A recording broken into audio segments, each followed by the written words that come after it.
So I've gone ahead and extended all the wiring from the Aeroforce. I kept the same wire colors for continuity, and of course I soldered the connections and put heat shrink on them, and that way I can run them pretty much anywhere I want.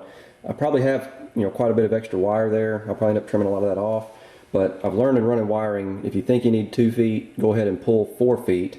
That way you got more than enough and you can trim it at the end rather than having to take it all back apart and put a new piece of wire on because it's too short. I wanted to take a second, show you how the mechanical boost gauges hook up. First thing you want to do is put some thread sealing tape, pipe tape, around the pressure fitting there. This will connect here.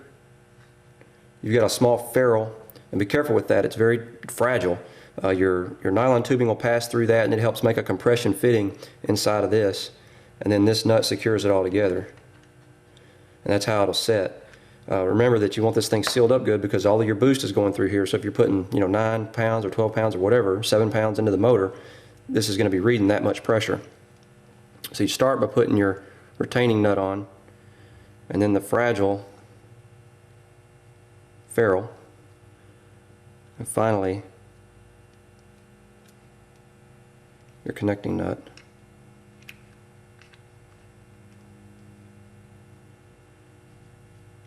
And tighten it down tight, but remember this is a plastic piece, you want to break it.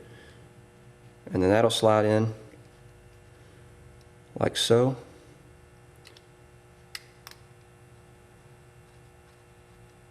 And now, I've messed up one of these before. When you tighten that down, just snug it. If you do it too tight, it crushes the ferrule and it collapses the hose, and you don't get any pressure. And once I have it all hooked up, I'll set my air compressor to probably 5 or 6, 7 psi, and then I'll blow some air through the nylon hose to make sure it's all sealed up tight. But I'll just snug those down, and then we're good to go. And then I'll hook my electrical up, and then we'll start putting the gauges in the car.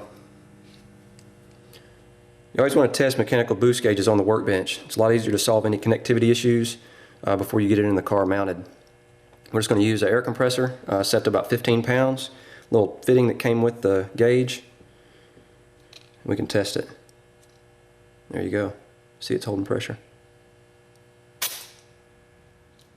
So I've run the wiring to the interior of the car. There's the Circuit Boss accessory hot wire that we'll use to power everything.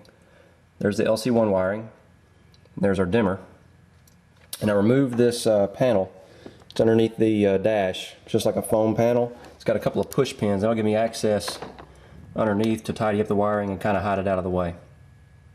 I also removed the side panel, the kick panel, and the pillar. They just pop off. They got some metal tabs that hold them in place. Then I put some painter's tape over that one to keep it from getting scratched when I put my pillar back in. And there's all the pieces I've removed when I'm sitting in the passenger seat. So here's how I'm running the wiring from the pod. I'm going between the dash and the A-pillar there. And it all comes out underneath. It looks like a big mess right now, but I'll get it all organized and cleaned up and you'll never even know it was there. Okay, I've pretty much finished up. I decided to run all the wires along this metal frame here. This is what is behind the dash. And then tied everything together here. It's way too complicated for me to try to tell you what's what. Basically all the grounds are in one spot, all the power's in one spot. Everything's got heat shrink over it. Most of the wires are covered with loom. I'll bundle this together and then it will zip tie right there to be out of the way. This is an extra switch 12-volt source from the Circuit Boss I didn't use, so I labeled it. And this is an extra analog input to the Aeroforce interceptor that I didn't use, so I labeled that. And those will just stay tucked out of the way. It was a very long and arduous process. I'm glad it's over with. It looks like everything's working. I still need to test the LC1 to make sure it works. But other than that, I just got a few cleanup things to do and just button it back up. There's where I mounted the LC1. I zip tied it to that corrugated wire. It's underneath the brake fluid reservoir. It's right there by the exhaust manifold. So basically, the O2 sensor will plug in right there, and it'll be a perfect reach down to the exhaust pipes. One last thing I want to show you before I connect it or plug it in, rather, is the razor's edge pod. You can see how I ran all the wires in there, and they're all corrugated and zip tied. The razor's edge pod, like I said, is a nice piece. It's actually made from a factory pillar cover, so it fits just like a factory cover does. The downside is that because of that, they had to just make 3 little small holes in the back for you to run the wires.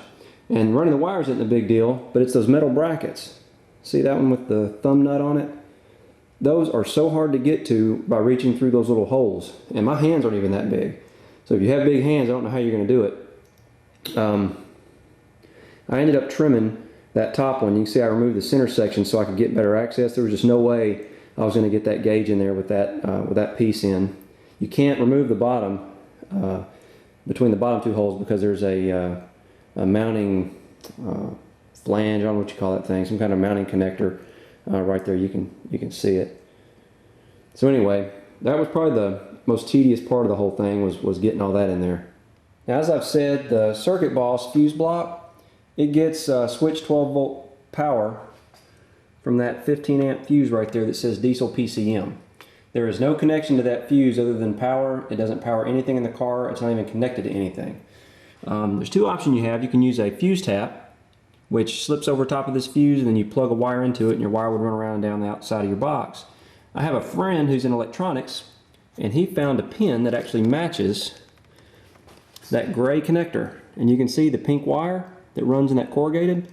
It ran right up inside and plugged into an empty slot in that connector that went to the 15 amp fuse. So now it looks completely factory.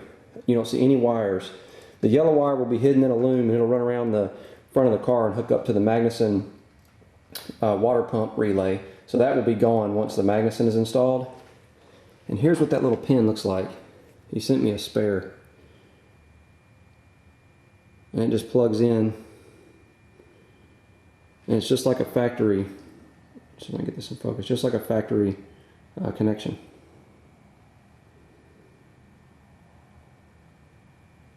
If you can't find this, don't sweat it. I looked at Radio Shack and couldn't find any. He actually had to mail me one. But you can use a fuse tap and be just fine. Now that I've finished up, I wanted to show how all the wirings run. There's the Circuit Boss. There's a little rubber cover that will actually snap on right here. I haven't put that on yet. Obviously there's the power line for it. The rest of the wiring is underneath. Everything's zip tied, corrugated. There's a line running right there from the Circuit Boss. Those are the switch 12 volt source power wires. They run back behind the engine and go through the grommet in the firewall. Up front is the yellow wire from the Circuit Boss, and this will go to the water pump relay of the Magnuson to activate the water pump, keep the supercharger cool. The installer will be hooking that up, so I've just taped it off and labeled it so he knows what it is. Over here is my boost line.